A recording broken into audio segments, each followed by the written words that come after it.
भाई लोग कश्ती को गाड़ी को एक और कश्ती में लगाते हैं और ज़रा ये क्रॉस करते हैं। एक छोटा सा वो है, समंदर है, तो यहाँ गाड़ी लगाते हैं, फिर ऊपर जाके बैठते हैं थोड़ी देर।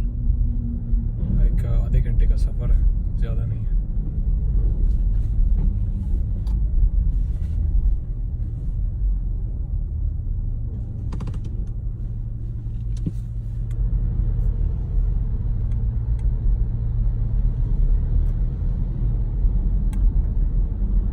तो जनाब आ गया, तकरीबन 15 मिनट का सफ़र था बल्कि।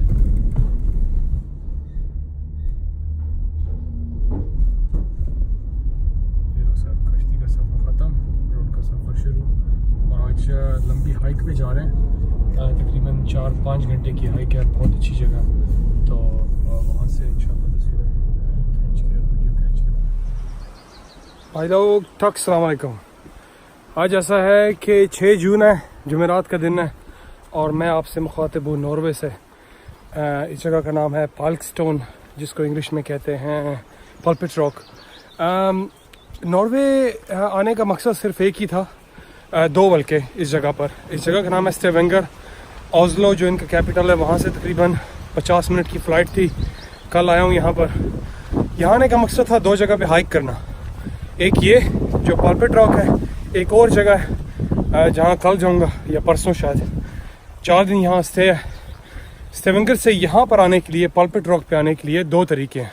एक, अगर आपके पास गाड़ी नहीं है तो आप बोट में जाकर, स्टेवेंगर से बोट आती है इस जगह पर, और वहाँ से फिर आपको वो लेनी पड़ती है। बोट तकरीबन 64 क्रोने लेती है, जो कि तकरीबन 6 या 7 पाउंड बनते हैं। और फिर बस लेनी पड़ती है वहाँ से, तकरीबन 200 क्रोने लेती है बस, तो तकरीबन 20 पाउंड बनते हैं आने जाने के। तो ये अच्छी जगह है। तो उसके बाद ये है कि ओके, यहाँ आने के लिए अगर आपके पास गाड़ी है, जैसे मेरे पास गाड़ी थी, मैंने रेंट की हुई थी, तो फिर एक और जगह है ओआनिस शायद उसका नाम है, तो वहाँ से वहाँ गाड़ी लाओ, तकरीबन गाड़ी को उसमें रखो, कश्ती में रखो, और तकरीबन 15 मिनट के वो लेते हैं, और आपके लेते हैं तकरीबन 64 क्रोने, नो 84 क्रोने। और उसके बाद 84 क्रोने आने के और 84 क्रोने जाने के, वो गाड़ी के भी होते हैं और आपके भी होते हैं। 84 क्रोने तकरीबन 8 पाउंड, 11 पाउंड का 1 क्रोने है, तो मतलब 1 पाउंड के 11 क्रोने मिलते हैं। तो ये था आने यहाँ तक पहुँचने के लिए। और उसके बाद यहाँ जब आओगे तो 250 क्रोने, तकरीबन 25 पाउंड, तकरीबन पाकिस्तानी कभी 3000 रुपये सिर्फ गाड़ी की पार्किंग के देने पड़ते हैं अगर आप गाड़ी लाते हो। तो नीचे पार्किंग करके, तो हाइक है तकरीबन 4-4.5 घंटे की हाइक है। सुना है बहुत खूबसूरत है ऊपर पहुँच कर, पल्पिट रॉक के ऊपर। देखते हैं अभी क्या होता है। फ़िलहाल तो हाइक चल रही है और काफ़ी मुश्किल हाइक है, तकरीबन 4 से 5 घंटे की हाइक है टोटल। 2-2.5 घंटे जाने के, 2-2.5 घंटे आने के। आज कह रहे थे कि बारिश होगी यहाँ पर, फ़िलहाल तो बारिश नहीं है, बहुत अच्छा मौसम है, तकरीबन 16 डिग्रीज़ है। नॉर्वे में, ओस्लो में कुछ ख़ास वीडियो नहीं बनाई क्योंकि वहाँ कुछ ख़ास देखने का था नहीं, बस वही थे पुतले शुतले बनाए जा रहे हैं। वो थकते नहीं है पुतले बना बना के। भाई कितने बनाओगे, बहुत हो गया ना। एक पार्क के अंदर 200 पुतले बना के डाल दिए भाई। खैर है, 200 पुतले उनके पास, मेरा ख्याल है टाइम बहुत है ना, उससे पुतले बनाए जा रहे हैं। तो फिलहाल इस पत्थर पे चढ़ते हैं, ऊपर चलते हैं तकरीबन 2.5 घंटे, फिर आपको ऊपर से एक व्यू दिखाएंगे, ठीक है। भाई लोग, ऊपर चढ़ना जो है थोड़ा सा ज़्यादा मुश्किल हो गया अभी। अच्छी खासी हवा चल रही है, ऊपर चढ़ना आसान है लेकिन हवा नहीं छोड़ रही। लेकिन तो भाई लोग, नाम है पल्पिट रॉक।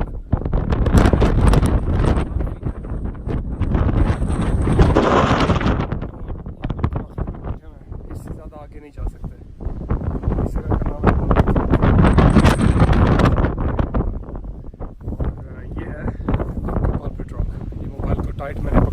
कि उड़ ना जाए, हवा बहुत तेज़ है। तो इस जगह का नाम है पल्पिट रॉक जो इतना फर्स्ट है।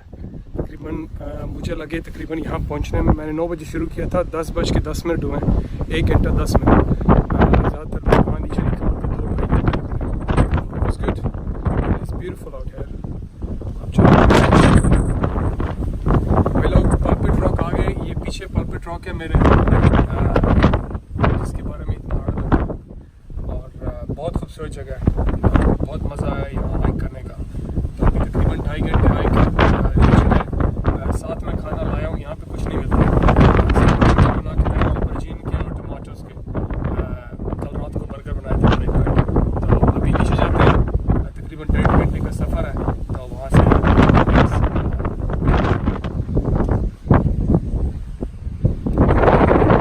वापस जाने का रास्ता है, वापस जा रहे हैं अभी पल्पिट रॉक से।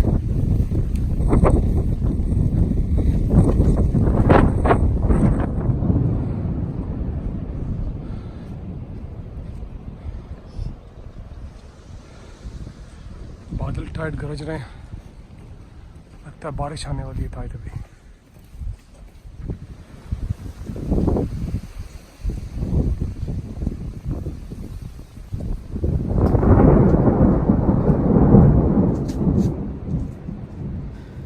तो जनाब, जैसे आपने देखा, ये थी पल्पिट रॉक की हाइक। आगे तो अब तक सफ़र कहाँ पहुँचा है, तकरीबन हमने शुरू किया था सफ़र मई में, और हमने शुरू किया था मोंटेनीग्रो, मैसेडोनिया। पहली कंट्री थी मैसेडोनिया, फिर कोसोवो, फिर उसके बाद हम गए सर्बिया, फिर हमने किया बोस्निया, फिर बोस्निया के बाद हमने किया मोंटेनीग्रो के बाद हमने किया डेनमार्क के बाद अभी हमने किया नॉर्वे। अब नॉर्वे में है, अब तकरीबन 3 दिन हो रहे हैं यहाँ पर। नॉर्वे से निकल कर इंशाल्लाह जा रहे हैं हम स्वीडन से जाएंगे फिनलैंड से जाएंगे एस्टोनिया से इंशाल्लाह जाएंगे हम, बॉर्डर क्रॉस करेंगे, रशिया जाएंगे, 1 महीना रशिया में गुजारेंगे।